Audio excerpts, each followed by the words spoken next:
Ce programme vous est présenté par ESCP Business School. Tout commence ici. Retrouvez Plan B avec la Banque Postale, première banque mondiale en matière de responsabilité sociale et environnementale, au service de la planète et de la société. La Banque Postale, citoyenne.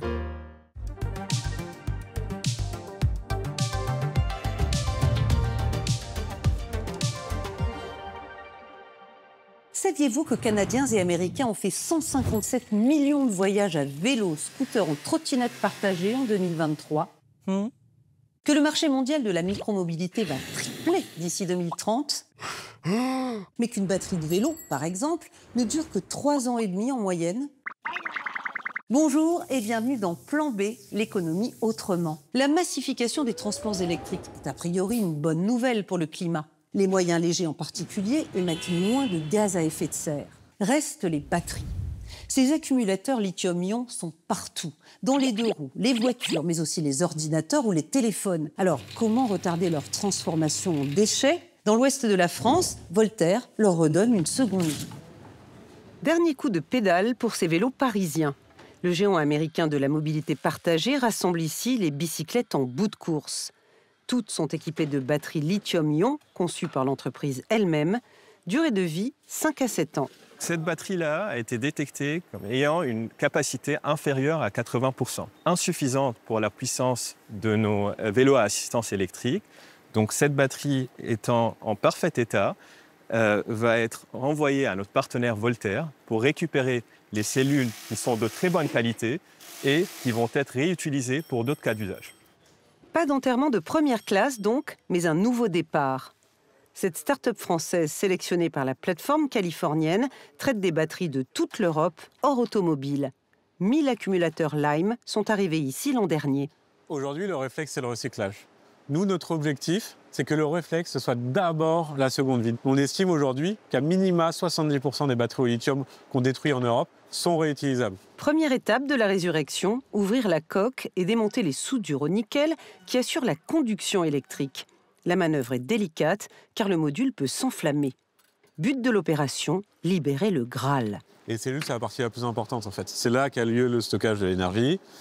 C'est 80% de la valeur économique de la batterie et c'est aussi 80% de son impact environnemental.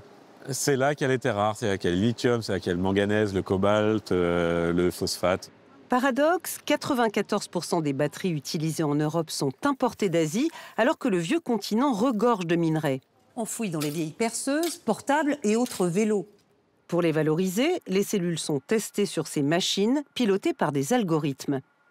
C'est là où on va pouvoir avoir les résultats et savoir si la cellule, soit elle est, on va dire, trop fatiguée pour être réutilisée, soit si elle est bonne, on va la stocker en attendant que nos algorithmes associent les bonnes cellules en front-end. But final, fabriquer de nouvelles batteries À partir des anciennes. C'est là que l'intelligence artificielle intervient. Elle est capable de prédire l'avenir des cellules. Cette cellule pourra faire plus de 500 cycles sur une application de vélo, ou non, cette cellule fera 300 cycles. Donc on sait qu'on ne va pas utiliser cette cellule pour cette application, mais on va plutôt la mettre dans une application moins stressante. Par exemple, un luminaire, un terminal de paiement ou des choses comme ça. C'est ce qu'on appelle l'escalier des performances. Les cellules d'occasion assemblées entre elles vont devenir des batteries neuves pour un autre usage. Exemple, ces tableaux d'affichage Baudet utilisés lors de compétitions sportives. Au départ, ce sont des batteries de vélo, ce sont des batteries de Lime qu'on a vues tout à l'heure, qu'on a démantelées et on a réutilisé les cellules de Lime pour le mettre dans la batterie de Baudet et on a les mêmes performances que le neuf. Résultat, 80 à 85% de CO2 évités comparé à la fabrication d'une batterie neuve. Quand leur potentiel est épuisé, les cellules sont envoyées au recyclage.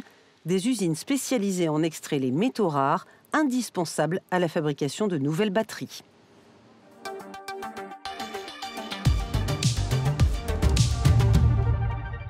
Comment recycle-t-on une batterie électrique ? Une batterie, ce sont des séries de modules et de cellules qui sont connectés les uns les autres. Ces modules seront broyés, donc cassés, explosés, de façon à récupérer la matière active qu'on appelle la black mass. Et c'est cette black mass, en fait, qui va être raffinée par derrière, selon différentes techniques, pour pouvoir récupérer tous les produits à forte valeur à l'intérieur, qui sont le nickel, le lithium, le cobalt, le manganèse, le fer et d'autres réactifs. Qui sait raffiner cette black mass dans le monde ? Cette plaque masse, aujourd'hui, vous avez très peu d'installations qui sont capables de la traiter en Europe. Donc, pour la plupart, elle part en Asie pour être réutilisée dans les filières chinoises principalement, qui, eux, ont pris un peu d'avance sur nous, sur les technologies de batterie, et qui donc sont capables aujourd'hui de réintégrer une partie des produits recyclés dans la fabrication de batteries neuves, ce qui en France reste beaucoup plus compliqué. D'où l'intérêt de donner une seconde vie aux batteries. Fabriquer une batterie neuve ou recycler une batterie, ça demande de l'énergie, ça demande des moyens.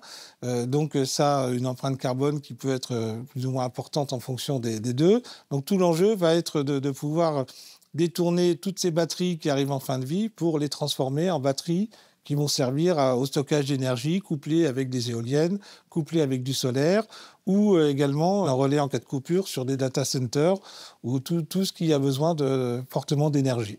Et en dehors des batteries lithium-ion, quelle solution pour électrifier notre mobilité ? Dans le centre de la France, l'entreprise Pipop fabrique des vélos électriques sans batterie, donc sans métaux rares. À la place, des supercondensateurs. Concrètement, ça marche comme une dynamo, on recharge en pédalant et en freinant, plus écologique et une durée de vie de 10 à 15 ans. Petit bémol, ça coûte quand même 2 650 €. Circulez, c'est la fin de cette émission. Tous nos plans B sur le site internet de France 24, X, Facebook ou mes pages LinkedIn et Instagram. À la semaine prochaine. Ce programme vous est présenté par ESCP Business School. Tout commence ici. C'était Plan B avec la Banque Postale, première banque mondiale en matière de responsabilité sociale et environnementale, au service de la planète et de la société. La Banque Postale, citoyenne.